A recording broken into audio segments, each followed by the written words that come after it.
Hello good morning students. आज अपन optics के अंदर नेक्स्ट लेक्चर करेंगे जिसका नाम है रेले की विभेदन कसौटी। और विभेदन क्षमता के बारे में अपन ने इससे पहले लेक्चर में डिस्कस किया था कि विभेदन क्षमता कब होती है, जब दो बिंब अपने को या दो वस्तुएं मिली हुई दिखाई देती हैं तो कब वे पृथक पृथक दिखाई देती हैं, यानी उनको अलग अलग देखने की क्षमता जो है वो विभेदन क्षमता कहलाती है। तो विभेदन सीमा और विभेदन क्षमता एक दूसरे की व्युत्क्रमानुपाती होती है। विभेदन सीमा यदि कम है तो किसी भी दो वस्तुओं के अलग अलग होने की क्षमता है वो अधिकतम होगी। तो इसको अपन बोलते हैं रेले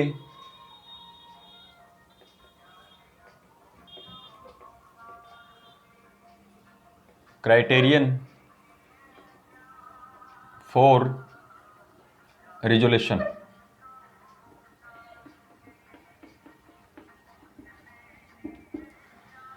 रेले की विभेदन कसौटी। रेले की विभेदन कसौटी है वो विभेदन क्षमता के ऊपर ही डिपेंड है।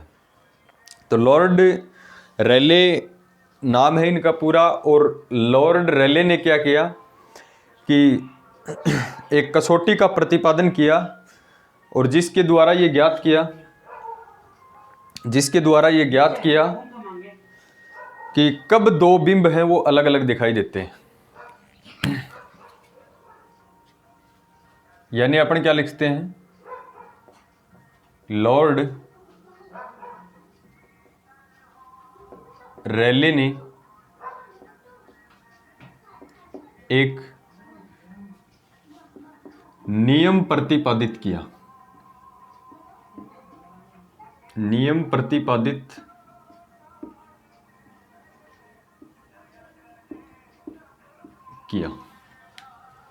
लॉर्ड रेले ने क्या किया, एक नियम प्रतिपादित किया जिसके द्वारा यह ज्ञात करने की कोशिश की कि कब दो बिंब हैं वो अलग अलग दिखाई देते हैं। लॉर्ड रेले ने एक नियम प्रतिपादित किया जिसके द्वारा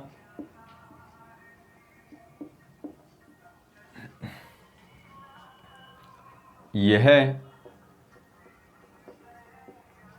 व्यक्त किया जाता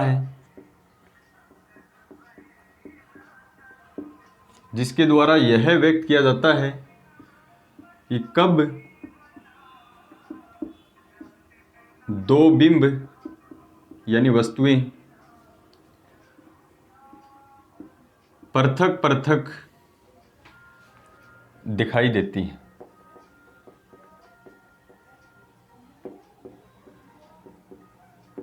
इससे पहले देखो विभेदन क्षमता में अपन ने क्या पढ़ा था कि कोई भी वस्तु या कोई भी बिंब है, ऑब्जेक्ट जो है, अपनी आंख के ऊपर यदि 1 मिनट डिग्री का कोण बनाती है यानी 1/60 डिग्री एंगल बनाती है तो उस वस्तु को अपन स्पष्ट देख सकते हैं। उससे कम डिग्री का कोण बनाएगी तो अपन उस वस्तु को स्पष्ट नहीं देख सकते, यानी दो वस्तुओं को अपन मिला हुआ मान सकते हैं या पृथक पृथक नहीं देख सकते।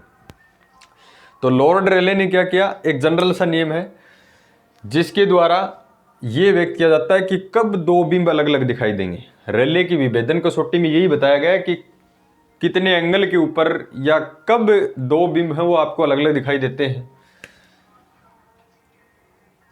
यह और इसी को अपन बोलते हैं यह रेले की विभेदन कसौटी कहलाती है। ये जो नियम है ये क्या कहलाता है, रेले की विभेदन कसौटी कहलाता है। और अपन बात करें कि ये तो अपने कोई दिक्कत नहीं कि रेले ने अपनी कसौटी में यही बताया कि कब दो बिंब अलग अलग दिखाई देंगे आपको, इसको ही अपन रेले की विभेदन कसौटी कहते हैं। बात आती है कि रेले की विभेदन कसौटी के द्वारा अपन क्या क्या ज्ञात कर सकते हैं। तो रेले की विभेदन कसौटी के द्वारा अपन विभेदन क्षमता का मापन कर सकते हैं।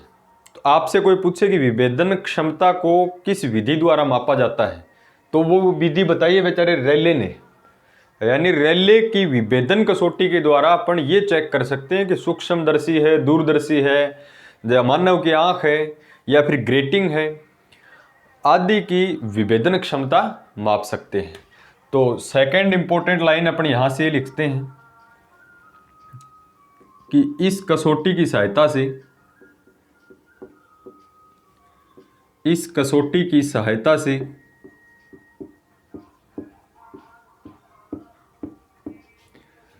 सूक्ष्मदर्शी, माइक्रोस्कोपिक, दूरदर्शी, टेलीस्कोप, आंख, ह्यूमन आई, तथा ग्रेटिंग, जो अपन ने ग्रेटिंग जो पढ़ा है, कांच की समतल प्लेट के ऊपर जो लाइनिंग करते हैं, तथा ग्रेटिंग की विभेदन क्षमता, रिजोल्विंग जो पावर इससे पहले अपन ने पढ़ी थी टॉपिक में, विभेदन क्षमता ज्ञात की जा सकती है। तो यहां तक अपने को इन चीजों का पता होना चाहिए बेसिक कि रैले की विभेदन कसौटी काम क्या आती है, कि कब दो अलग प्रतिबिंब अलग अलग दिखाई देंगे। सेकंड है कि इसकी सहायता से अपन किसका मेजरमेंट करते हैं, तो सूक्ष्मदर्शी यानी माइक्रोस्कोप, दूरदर्शी यानी टेलीस्कोप, आंख आई और ग्रेटिंग, इनकी विभेदन क्षमता यानी रिजोल्विंग पावर को अपन ज्ञात कर सकते हैं। इसके लिए अपन एक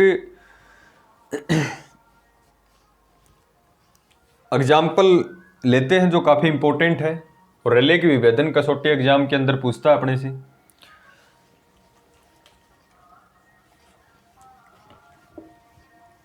तो सबसे पहले अपन लेंगे कि दो बिंब मान के चलते हैं कि पास पास है, दो बिंब बिल्कुल पास पास है। जैसे अपन मान लें रैले के अनुसार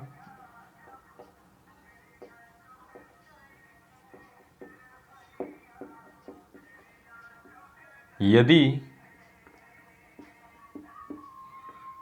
दो वस्तु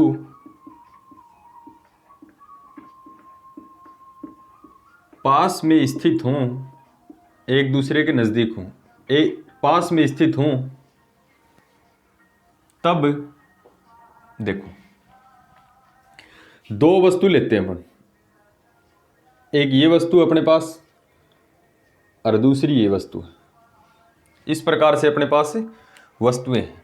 जैसे एक सर्कुलर कोई वस्तु ले ली अपन ने और दूसरी सर्कुलर वस्तु इसके सामने है, यानी कुछ दूरी पर है, यानी इनके बीच की दूरी बहुत ही कम है। एक वस्तु रख दी, दूसरी वस्तु इस प्रकार से रखी है। बोर्ड पे अपन इसको 3D में शो नहीं कर सकते, तो ऐसे नहीं है कि इस प्रकार से है, पैरेलल हैं दोनों, ऐसे नहीं है।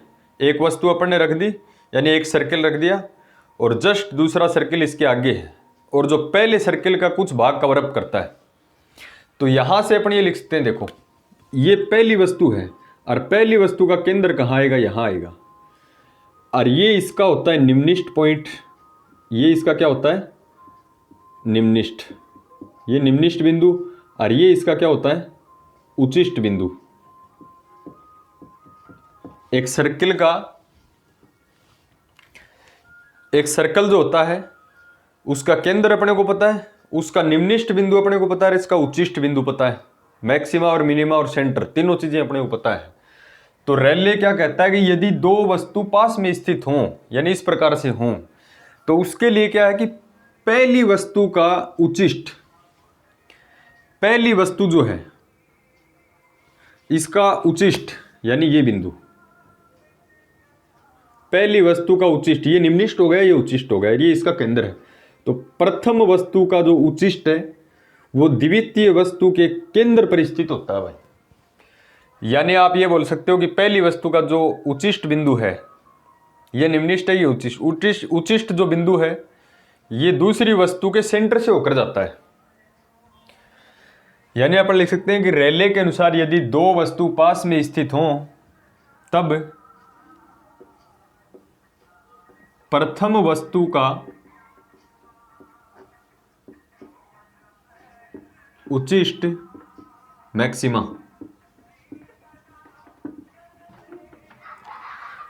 प्रथम वस्तु का उच्चिष्ठ द्वितीय वस्तु के केंद्र के संपाती होता है।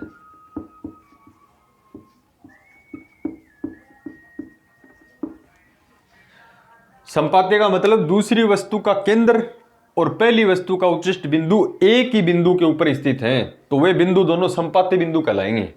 और रेले के अनुसार जब दो वस्तुएं पास पास स्थित हैं तो पहली वस्तु का उच्चिष्ट जो है वो दूसरी वस्तु के केंद्र के संपाती होता है। यानी अपन पहली वस्तु का उच्चिष्ट बोलें या फिर दूसरी वस्तु का वो केंद्र बोलें, एक ही बात है, यानी एक दूसरे के क्या होते हैं, संपाती होता है। तब ये जो वस्तु है ये मात्र विभेदित कहलाते हैं। मात्र विभेदित इसलिए क्योंकि अपन इनमें जस्ट रिजोल्व कर सकते हैं, यानी भेद कर सकते हैं इन वस्तुओं में। अभी तक इनमें अपन भेद कर सकते हैं, तब ये वस्तु क्या कहलाएंगी, यानी पहली वस्तु का उच्चिष्ट बिंदु दूसरी वस्तु के केंद्र के संपाती हो, तब ये बिंब, ये दोनों जो बिंब है मात्र विभेदित कहलाते हैं। मात्र विभेदित, और मात्र विभेदित का मतलब होता है जस्ट रिजोल्विंग। मात्र विभेदित यानी जस्ट रिजोल्व्ड कहलाते हैं। तब ये दोनों बिंदु जो है वो क्या कहलाते हैं, मात्र विभेदित कहलाते हैं। एग्जाम के अंदर पूछ ले छोटे मार्क्स के अंदर कि मात्र विभेदन किसे कहते हैं, तो आप क्या लिखोगे कि रेले के अनुसार दो वस्तु पास पास में स्थित हैं तो पहली वस्तु का उच्चिष्ट बिंदु दूसरी वस्तु के केंद्र के संपाती होता है, तब ये बिंब क्या कहलाते हैं, मात्र विभेदित कहलाते हैं। और इस कंडीशन में दोनों बिंबों के बीच की दूरी, जैसे एक वस्तु यहां रख दी दूसरी वस्तु यहां रख दी, तो इनके बीच की ये जो डिस्टेंस है ये कहलाती है विभेदन सीमा। यानी मात्र विभेदन की स्थिति में, यानी इस स्थिति में, इस स्थिति में, कौन सी स्थिति में, मात्र विभेदन की स्थिति में, इस स्थिति में दोनों बिंबों के मध्य दूरी, दोनों बिंबों के मध्य दूरी विभेदन सीमा कहलाती है। एक अपन ने वहां भी विभेदन सीमा पढ़ा था विभेदन क्षमता में, लेकिन रेले के अनुसार विभेदन सीमा क्या है कि दोनों वस्तु जो रख रखी है अपन ने, एक यहां है एक दूसरी यहां, इन तो दोनों के बीच की जो दूरी है, तो इस स्थिति में दोनों बिंबों के मध्य दूरी विभेदन सीमा यानी रिजोल्विंग लिमिट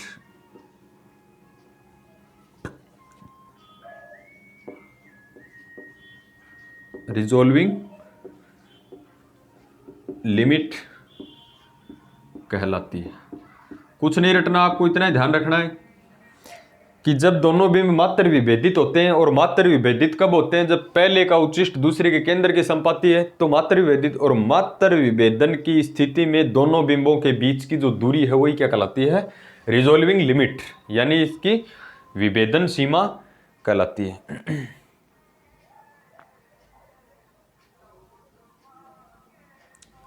अब अपन ये बोलें ये तो मात्र विभेदित है, और इनके बीच की दूरी क्या हो गई, यानी मात्र अपन इसमें भेद कर सकते हैं कि एक वस्तु नहीं है दो है, लेकिन स्पष्ट तो अब भी नहीं कर सकते। मात्र विभेद यानी अपन जस्ट बता सकते हैं भाई कि दोनों वस्तुएं हैं वो अलग अलग हैं, यानी दो वस्तुएं हैं एक नहीं है।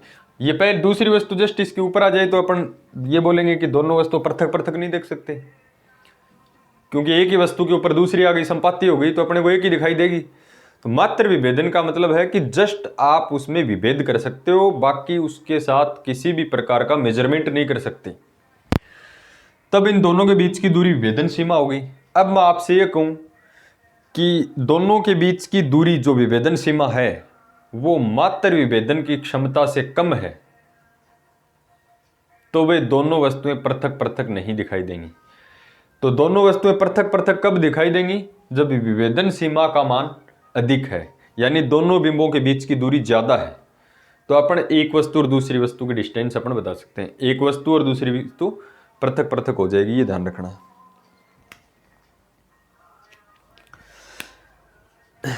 एक आपको यहां ध्यान रखना है यदि, देखो बिल्कुल इजी टॉपिक है लेकिन थोड़ा सा समझना जरूरी है, यदि दोनों बिंबों के मध्य दूरी विभेदन सीमा से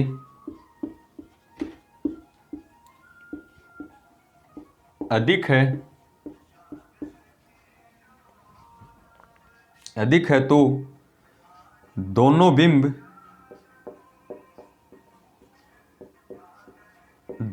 कैसे कहलाएंगे? यदि दोनों बिंबों के बीच की दूरी विभेदन सीमा से ज्यादा है। विभेदन सीमा तो वो दूरी है जिसमें जस्ट अपन रिजोल्व कर सकते हैं, यानी मात्र विभेद कर सकते हैं कि हाँ भाई एक वस्तु नहीं है, दो है। विभेदन सीमा से कम है तो आप भेद कर ही नहीं सकते, क्योंकि मात्र विभेदित तभी है जब दूरी बहुत ही कम है, यानी विभेदन सीमा के बराबर दूरी है तो वे मात्र विभेदित है, क्योंकि इस स्थिति में दोनों बीच की दूरी है वो विभेदन सीमा कहलाती है, मात्र विभेदन की स्थिति में। यानी विभेदन सीमा के अंदर मात्र विभेद कर सकते हो, तो विभेदन सीमा से दूरी कम है तो आप भेद कर ही नहीं सकते, क्योंकि मात्र विभेद आप तभी कर सकते हो तो विभेदन सीमा से कम है आपकी दूरी। और विभेदन सीमा से अधिक है तो दोनों बिंब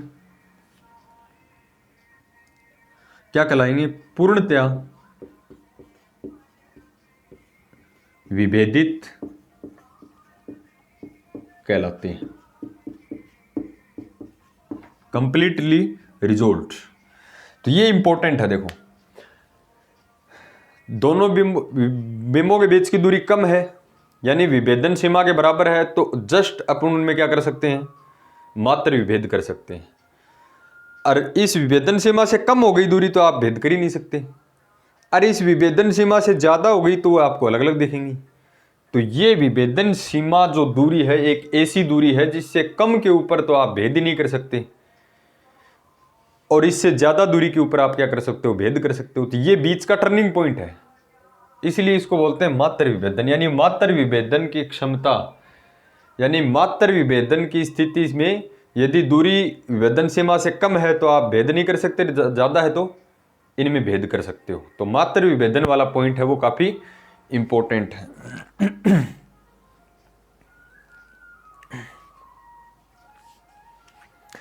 अब अपन इसका एक एग्जांपल लेते हैं, जैसे तीव्रता का ग्राफ खींचते हैं अपन।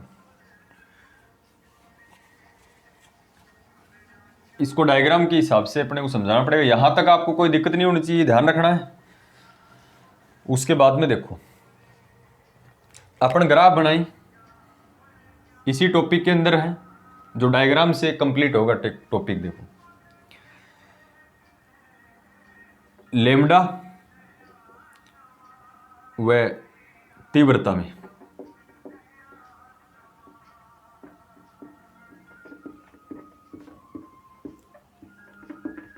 आया कैसे आपको कुछ ध्यान नहीं रखना है, आपको एक बार रेले की विभेदन कसौटी के ऊपर डिपेंड रहना। तीव्रता वितरण वक्र, हालांकि अपन इंटेंसिटी डिस्ट्रीब्यूशन पढ़ चुके हैं, इसके अपन ग्राफ बनाते हैं। देखो तो इसका जो ग्राफ है वो कुछ इस प्रकार से बनता है, जैसे ये दो वस्तुएं, इसका एक ग्राफ ये और दूसरी वस्तु जस्ट यहां से स्टार्ट होती, इसका ग्राफ ये।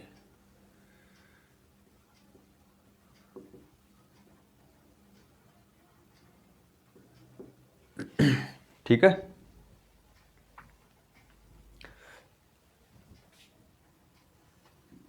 ये तीव्रता वितरण का वक्र है। एक को बोलेंगे लेमडा 1, एक को बोलेंगे अपन, एक की तरंग दैर्घ्य लेमडा 1, दूसरे की लेमडा 2। अब ये दो वस्तुएं हैं वो आपको पृथक पृथक दिखाई दे रही हैं, तो दोनों वस्तुएं जो है ये कैसी कहलाएंगी? ये कैसी हैं? पूर्णतया विभेदित। ये दोनों कैसे हैं? पूर्णतया विभेदित हैं, यानी कंप्लीटली रिजोल्व्ड।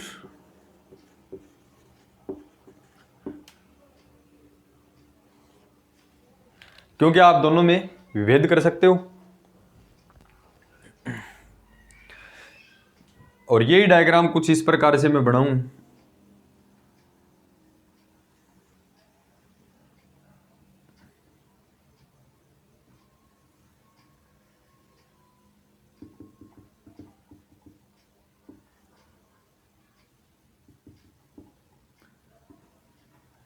जिसमें क्या है कि पहले का उचिष्ट जो बिंदु है ये, वो दूसरे के केंद्र पर है, दूसरे का सेंटर पॉइंट ये है। इसको लेमडा 1 कहें अपन, इसके लिए लेमडा 2 कहें। तो ये जो है ये है, जब मैंने आपको बताया था कि एक का उचिष्ट, ये निम्निष्ट वक्र है, ये उचिष्ट वक्र है, एक का उचिष्ट वक्र दूसरे के केंद्र पर जाकर मिलता है, तो उसको क्या कहेंगे अपन? मात्र विभेदित। मात्र विभेदित, यानी इसको बोलते हैं जस्ट रिजोल्ट।